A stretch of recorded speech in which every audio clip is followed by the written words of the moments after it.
It is the 19th day of the 8th month, the month name for Caesar Augustus. And we're looking a little later today because I taught religion at Emmanuel earlier. We are looking at Proverbs chapter 16, verse 16. 4 squared and 4 squared. So let's go to verse 16. How much better to get wisdom than gold, to choose understanding rather than silver. If this is true, then I certainly did very well by going to the seminary. And it is true. So wisdom comes from God. It is an understanding of those things which bring about life, which first of all lead us to our salvation, to what Jesus has done for us, and secondly lead to a life in this world which follows the principles that God has set forth, the new commandment of Christ to love one another, to treat others as we would be treated, that golden rule, and also to work hard and do all these other things Proverb continues to bring up. It is better to have this wisdom. Even if you are incredibly wealthy, and we know many who are foolish and incredibly wealthy, we see the disruption that's in their life and in the lives of those around them. It shows up on the news. It's kind of what the gossip sheets are all about, is looking at how rich people destroy their lives. And they often do this, certainly it's due to sin, but they often do this because they don't have wisdom and understanding. We tell young men who are playing professional sports, yes, get your degree. Why would we tell them that? Because we want them to have wisdom before they have all these resources that could be misused or used well. And so it is a good thing to have understanding and wisdom.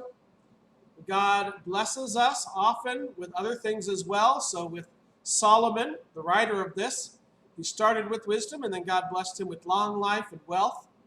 He didn't always use it correctly, but he was blessed with those things.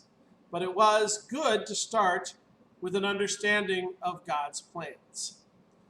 Let's go to 17. The highway of the upright avoids evil. He who guards his way guards his life. Okay? If I am a person who follows the commandments of God and I avoid, for instance, breaking the laws of this country and going to drug dens and going to shady places which sell illicitly, I'm avoiding a lot of the evils that come from being in those situations. Those who do evil things often do evil things to us. And when we do evil things, we often do evil things to others as well as to ourselves. So we go upon the path that God has directed us, the way which is right. And that tends to be a path which is lawful, good, stays to a consistent and a rational and a reasonable way of living. Avoids excesses and certainly avoids the problems that come from excesses. 18. Pride goes before destruction, a haughty spirit before a fall. I always learned this as pride cometh before the fall. When we think we're great, boom! There's a surprise finish often. When I uplift myself and say how wonderful I am, something's going to prick my balloon and explode me. Pride cometh before the fall. I have everything right. I have all my ducks in a row. Well, no. Life is going to hit you with the 2x4 and let you know that you are not in control. God is in control. That you are not in control, that Satan is more powerful than you. That you are not in control, that your own sinful nature can overwhelm you. So we want to humble ourselves. Give God the control. He already has it, really. But let ourselves perceive that he is in control. Trust in him. And then, when we realize that we are fallen, he will raise us up. He will give us good. And when you depend upon him, then you're successful. 19. Better to be lowly in spirit and among the oppressed than to share plunder with the proud. The meek shall inherit the earth. Go look at the Beatitudes here, right? Lowly in spirit, right after this pride cometh before the fall.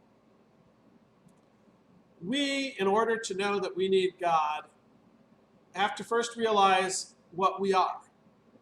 We're sinners. We're not perfect. We need someone to save us. You don't ask for someone to save you until you realize that. So the lowly in spirit, those who realize just how depressing it really is that, that I fall into this overeating category way too often. That I, because of my sinful nature, have chipped my teeth and, I have eyes which are deteriorating and my life is deteriorating, right? The day you're born is the day you start dying. This puts us among those who say, all right, there are authorities over me. God watches over me ultimately, and some of those authorities over me don't treat me well. But I'm under ultimately God's authority, and ultimately their authority comes from God. And so sometimes I'm going to take this mistreatment because I love God, I love others, and I'm not going to rebel against the order he has placed. This says that being in among those people, being a child of God, ultimately is better. Ultimately, it leads to salvation because Christ saves us. But even today, I would rather not be the one who is oppressing, who's pushing down the thumb, who's hurting others. I want to be among those who love each other. And if that means I have a little bit less, here in the United States, I really don't have too much less. I have more than enough. If that means I have less, that I don't have, the really fancy college or the big car or the giant house, that's okay. Because what I have is I have a home. I have a place where those who I'm with care about me and I care about them. They look for my interests and I look for their interests. And those who have all these good things, who've plundered it, who've crushed other people to get what they want and who are willing to step on the heads of those underneath them. Sure, they're celebrating in big places with lots of stuff, but are they content with that stuff? Are they worried that others are going to come and take it? Are they conscience saying, how could I do this to other people? Do they look at their friends and say, would that person really have my back if things went wrong? I say that's the case.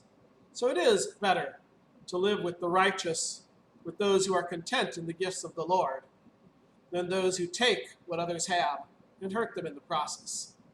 We're going to stop there. We will continue with verse 20 on the next video.